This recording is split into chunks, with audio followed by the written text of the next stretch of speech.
Middle east में जंग को 22 दिन से ज्यादा हो चुके हैं। चंद दिनों में ईरान को घुटने पर लाने का ख्वाब देखने वाला अमेरिका खुद डर रहा है और आज इस सोच में पड़ा हुआ है कि आखिर इस युद्ध को कैसे रोका जाए। लेकिन अब यह युद्ध ईरान के महाबली एटम से लड़ी जाने वाली है। आखिर यह खबर क्यों फैल रही है, इस खबर की चर्चा क्यों हो रही है, इस बात को समझने की आवश्यकता है। लोग बहुत बातचीत कर रहे हैं कि मिडिल ईस्ट में परमाणु हमले का खतरा मंडराने लगा है। मिडिल ईस्ट की लड़ाई खतरनाक स्थिति पर पहुंच रही है। मिडिल ईस्ट की लड़ाई फैल रही है। अमेरिका इजराइल बनाम ईरान की युद्ध की स्थिति में अब ऐसा लग रहा है कि परमाणु खतरा सिर पर आ चुका है। इजराइल मिडिल ईस्ट का एकमात्र परमाणु शक्ति राष्ट्र है जिसके पास अघोषित तौर पर 80 से 100-150 परमाणु हथियार हो सकते हैं।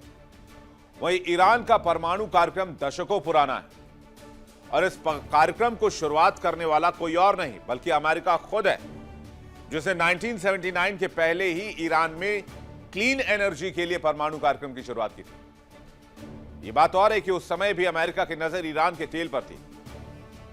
अंतर्राष्ट्रीय परमाणु ऊर्जा एजेंसी IAEA के अनुसार मार्च 2026 में भी ईरान के पास कोई संरचित हथियार निर्माण कार्यक्रम नहीं था, लेकिन अमेरिका और इजराइल ने आनन फानन में आकर ईरान के बीच हमला कर दिया।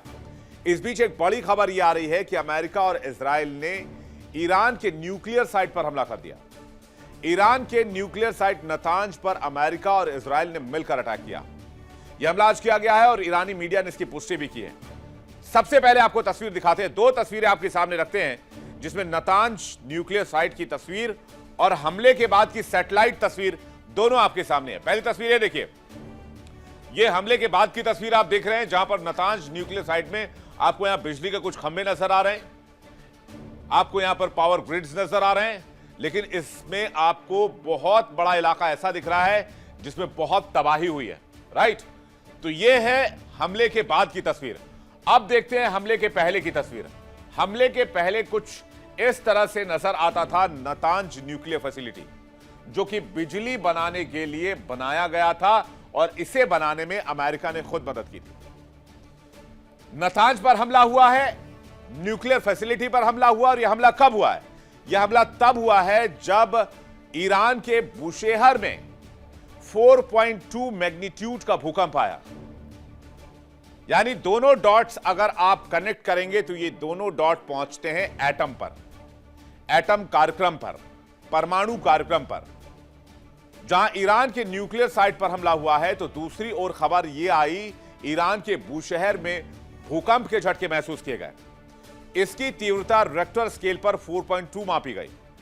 आशंका जताई जा रही है कि जंग के बीच में अमेरिका के साथ युद्ध के हालात में ईरान ने परमाणु परीक्षण कर लिया है। तो क्या सवाल सबसे बड़ा है परमाणु युद्ध की तैयारी में ईरान? सबसे बड़ी बात यह है कि ईरान ने कभी इस बात से इनकार नहीं किया। उसने बार बार कहा कि उसके पास एनरिच्ड यूरेनियम है और एनरिच्ड यूरेनियम को आज की तारीख में परमाणु बम बनाना कोई बहुत टेढ़ी खीर नहीं है। अगर 90% एनरिच्ड यूरेनियम किसी देश के पास हो तो उसे न्यूक्लियर वेपन में तब्दील किया जा सकता है, और अगर 90% नहीं भी है तो उसका इस्तेमाल डर्टी वेपन के तौर पर किया जा सकता है। मतलब कि अगर न्यूक्लियर बॉम्ब में नहीं है तो न्यूक्लियर एनरिच्ड यूरेनियम को मिसाइल में डालकर किसी देश पर मार दिया तो वहां रेडिएशन फैलने का खतरा और इससे हजारों लोगों की जान जा सकती है। खैर, अब आइए बुशेहर में जो भूकंप के झटके लगे हैं उसकी कहानी क्या, उसकी थ्योरी क्या चल रही है। यहां पर 4.2 मैग्नीट्यूड वाला भूकंप आया और बुशेहर में भूकंप इसलिए इंपॉर्टेंट है क्योंकि ईरान का बड़ा न्यूक्लियर प्लांट है यहां पर। तो तमाम तरह से कॉन्स्पिरेसी थ्योरीज ये चलने लग गई कि यहां परमाणु परीक्षण किया जा रहा है।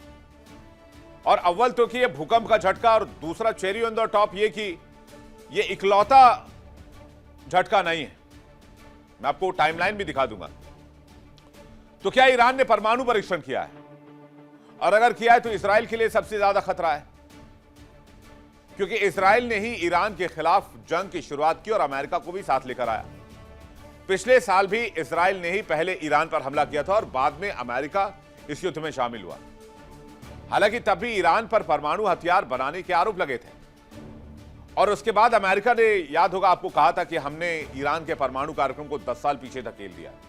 अब यह पता नहीं वो कौन सा कैलेंडर देखते हैं डोनाल्ड ट्रंप और उनके लोग कि 9 महीने में ही 28 फरवरी को हमला कर दिया जून के 2025 के बाद, 9 महीने में ही 10 साल का कार्यकाल उनके लिए गुजर गया। ये मुझे नहीं पता किस कैलेंडर के हिसाब से चलता है, लेकिन यह समझिए कि भूकंप का झटका इकलौता नहीं है और इतने रेगुलरली भूकंप के झटके क्यों आ रहे हैं तेहरान में, जिसके बाद यह आशंका जताई जा रही है कि ईरान ने परमाणु परीक्षण किया है। आइए रिसेंट भूकंप के झटके पर नजर डालते हैं। मार्च की तारीख देखकर आपका सिर चकरा जाएगा। देखिए 20 मार्च बुशेहर में 4.2, 19 मार्च नूराबाद में 4.3, 6 मार्च बंदर अब्बास में 4.1, 3 मार्च गिराश में 4.3, 22 फरवरी मोहर में 4.1, 1 फरवरी मोहर में 5.2। अब आप बताइए कि ये भूकंप के झटके 4 और 5 के इर्द गिर्द क्यों हैं? इससे और कम हो सकते थे या इससे ज्यादा हो सकते थे।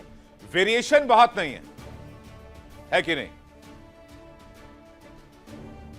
सिमिलर भूकंप के झटके महसूस किए गए। तो क्या यह उस थ्योरी से मेल खाता है कि जब परमाणु परीक्षण करते हैं तो भूकंप की स्थिति क्या होती है? खास करके अंडरग्राउंड न्यूक्लियर टेस्ट में किस तरह का भूकंप, किस तरह के सिस्मिक वेव्स महसूस किए जाते हैं, जिसकी तीव्रता रिक्टर स्केल पर मापी जाती है। यह मैग्नीट्यूड परीक्षण की एक्सप्लोजिव यील्ड और गहराई पर निर्भर करता है। अगर छोटा परीक्षण हो तो आमतौर पर 4.0 तीव्रता के आसपास का भूकंप होता है। अगर बड़ा परीक्षण, मिडिल परीक्षण किया जाए तो 5 के आसपास का भूकंप आता है और अगर बहुत बड़े स्तर पर परीक्षण किया जाए तो 6.0 या 7.0 मैग्नीट्यूड तक का भूकंप आता है। बीते फरवरी महीने से लेकर मार्च तक ईरान में एक साथ कई भूकंप के झटके लगे और इतने भूकंप के झटके एक साथ ये सामान्य नजर नहीं आते और इसलिए दावा हो रहा है कि ईरान ने लगातार परमाणु टेस्ट किए हैं युद्ध के दरमियान भी। अब उन्होंने परमाणु बम तैयार कर लिया या नहीं कर लिया, इसकी जानकारी पूरी दुनिया में किसी के पास नहीं है, इंक्लूडिंग न CIA के पास है न मोसाद के पास है। लेकिन आशंका क्यों जताई जा रही है, इसके पीछे भी एक कारण है। हाल ही में अमेरिकी खुफिया एजेंसी CIA ने एक रिपोर्ट दी। CIA ने अपनी खुफिया रिपोर्ट में बताया कि ईरान के पास काफी मात्रा में हाईली एनरिच्ड यूरेनियम है, जो परमाणु हथियार बनाने के लिए बहुत मुफीद है और कई परमाणु हथियार बनाए जा सकते हैं। CIA का मुख्य फोकस रहा है ईरान के पास एनरिच्ड यूरेनियम कितनी मात्रा में है और कितनी तेजी से वो आगे बढ़ रहा है, इसको मॉनिटर करना। और उसके बाद CIA ने एक विस्तृत रिपोर्ट पेंटागन को दी है और CIA के डायरेक्टर को भी आप सुन लीजिए वो क्या कह रहे हैं, इस बारे में क्या दावा कर रहे हैं, जिनका नाम जॉन रैटक्लिफ है। point you want to make? Yeah, much has been made by some about a fatwa against the development of nuclear weapons. Notwithstanding the fatwa, what we know, and the intelligence community is in agreement on this, is that Iran possesses at least 440 kilograms of uranium enriched to weapons grade 60%, which doesn't have a civilian use. The only use for that would be the development of nuclear weapons. Thank you, Director. Some about a fatwa against the development of nuclear weapons. Notwithstanding the fatwa, what we know, and the intelligence community is in agreement on this, is that Iran possesses at least 440 kilograms of uranium enriched to weapons grade 60%, which doesn't have a civilian use. The only use for that would be the development of nuclear weapons. Thank you, Director. अब चूंकि Radcliffe English में बात कर रहे हैं तो मैं आपको इनके बयान का मजमून बताता हूं, लब्बो-लुबाब बताता हूं। क्या है लब्बो-लुबाब, आइए देखते हैं। ईरान के पास 440 किलो यूरेनियम, एनरिच्ड यूरेनियम, संवर्धित यूरेनियम मौजूद है, ये रेडक्लिफ कह रहे हैं।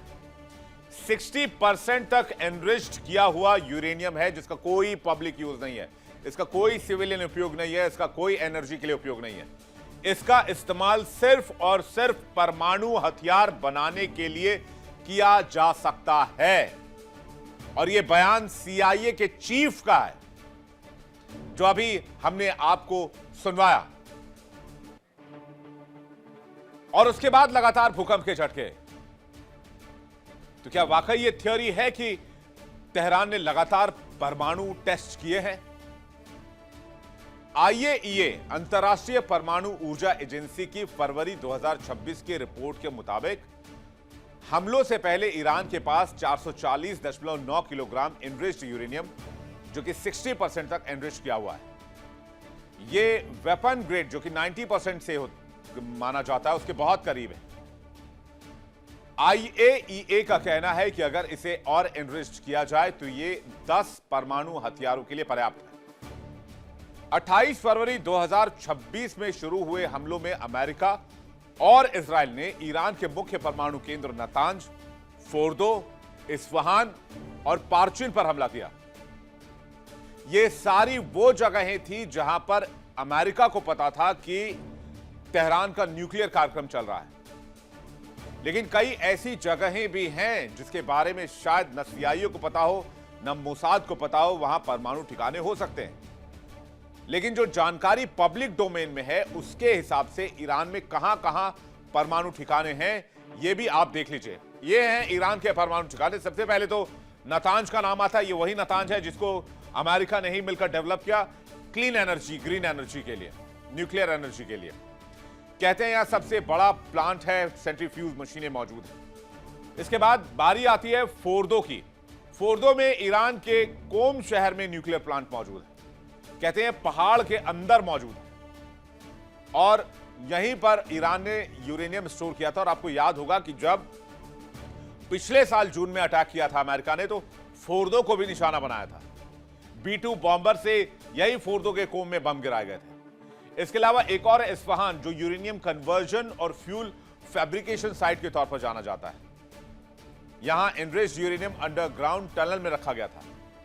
एक और जगह है अराक, हैवी वाटर रिएक्टर साइट है।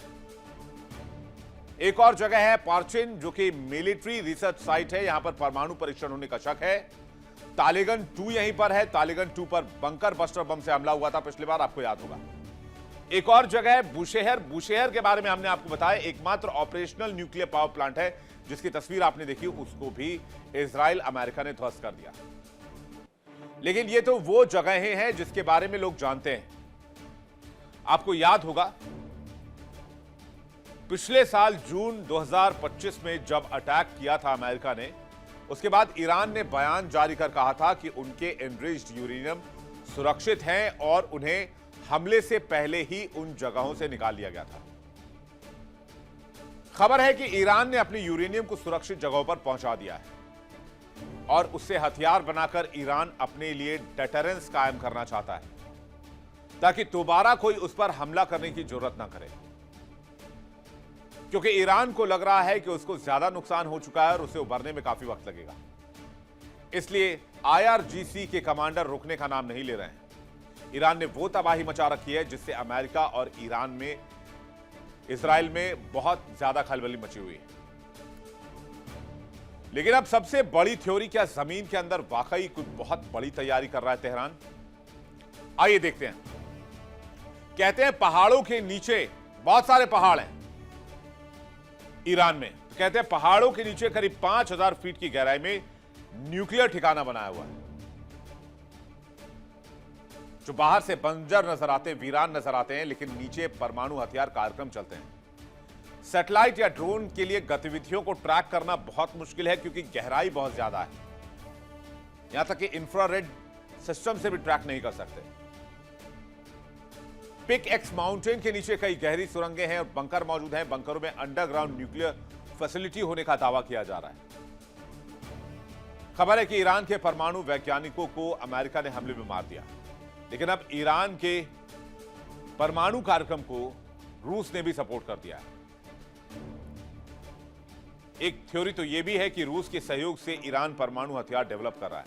आशंका जताई जा रही है कि ईरान ने परमाणु हथियार डेवलप कर दिया और उसका ट्रायल किया गया, जिसके बाद ये बुशेहर में भूकंप के झटके महसूस किए गए और अलग अलग जगहों पर भूकंप के झटके महसूस किए गए। लेकिन देखना होगा कि क्या महाबली एटम की एंट्री होती है या ईरान अचानक से ऐलान करता है कि उसने परमाणु टेस्ट कर लिया है? और अगर ऐसा हुआ तो फिर अमेरिका और इजराइल के लिए इससे ज्यादा बुरी खबर कुछ और नहीं हो सकती, क्योंकि इस दिन को रोकने के लिए अमेरिका ने 48 सालों से ईरान पर सैंक्शंस लगाए हैं और ईरान भी उसी दिन से सिर्फ एक काम में लगा हुआ है कि हमें परमाणु हथियार तक किसी तरह पहुंचना है। आज की तारीख में परमाणु हथियारों की अगर बात हो भी रही है तो यह भी जान लीजिए कि किस देश के पास कितने परमाणु हथियार होने की बात कही जाती है। आइए देखते हैं। परमाणु हथियारों के आंकड़े में रूस सबसे ऊपर है, जिसके पास 5,977 परमाणु हथियार हैं। अमेरिका के पास 5,428, चीन के पास 350, हालांकि क्लियर आंकड़ा नहीं, कुछ दावे ये भी हैं कि 800 के लगभग में, 900 के लगभग में परमाणु हथियार हो सकते हैं। फ्रांस के पास 290, ब्रिटेन के पास 225, भारत के पास 172 से लेकर 190, पाकिस्तान के पास 165 से लेकर 170, इजराइल के पास 80 से 90 और नॉर्थ कोरिया के पास 20 परमाणु हथियार है। जाहिर है अगर मिडिल ईस्ट में परमाणु वॉर हुआ तो दुनिया दो खेमों में बंटेगी, बहुत ज्यादा तबाही होगी, बहुत सारे लोग मारे जाएंगे और अंदाजा तक नहीं लगाया जा सकता कि इसे रोका कैसे जाएगा और इसके बाद की तस्वीर क्या होगी, क्योंकि परमाणु हथियारों का इस्तेमाल पूरी दुनिया में इतिहास में सिर्फ एक बार हुआ है, जापान में हिरोशिमा और नागासाकी पर। और उसके बाद हमने देखा कि किस तरह से जापान की तस्वीर बदल गई, हिरोशिमा नागासाकी की तस्वीर बदल गई, कैसे जापान को सरेंडर करना पड़ गया था। दुनिया 2 वर्ल्ड वॉर की तबाही पहले देख चुकी है, लाखों करोड़ों लोग मारे जा चुके हैं, लेकिन अगर इस बार ये तबाही हुई तो फिर इसे रोकना असंभव हो जाएगा, इसे कंट्रोल करना बहुत मुश्किल हो जाएगा। देखिए इंडिया डेली 24/7 अब आपकी स्मार्ट टीवी पर। इंडिया डेली मौजूद है सभी डिजिटल प्लेटफॉर्म पर लाइव और लगातार। इंडिया डेली 24/7 हर दिन राष्ट्र को समर्पित।